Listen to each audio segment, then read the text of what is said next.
Posibleng i-terminate ng DPWH ang kontrata sa flood control projects sa paligid ng Philippine General Hospital kung hindi umano bibilisan at susunod sa usapan ang kontratista ng proyekto.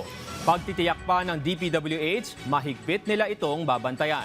Si JM Thompson sa sentro ng balita.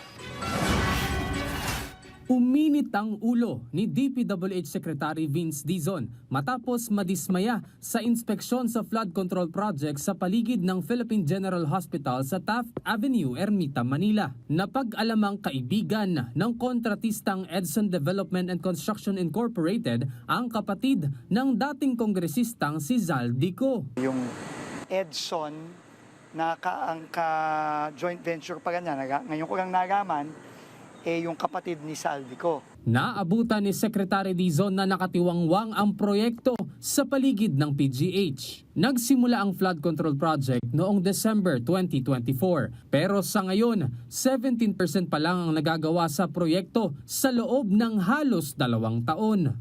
Hindi anya papayag ang kalihim na maisantabi ang pagpapasawalang bahala sa proyekto. Hindi lang namin siya ite-terminate, kapapakasuhan ko pa. Kasama na rin yung ka-joint venture niya, yung FS ko.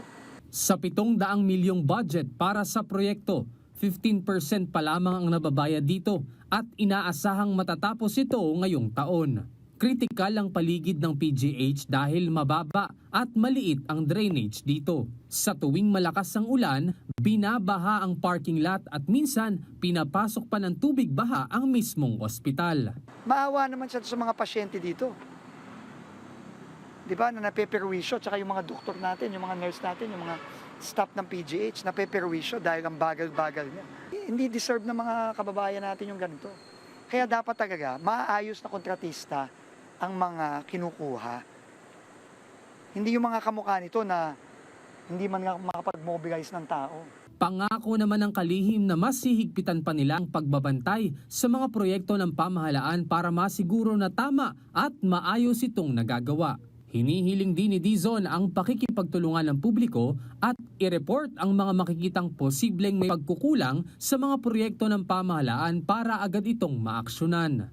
24/7 na operasyon at dagdag na tauhan para sa proyekto. Yan ang hamon ni Secretary Dizon sa kontratista ng flood control project dito sa paligid ng PGH. Kung hindi ito kikilos at susunod, pagkatapos ng buwan ng Hunyo, tuluyan ang kakanselahin ang kontrata.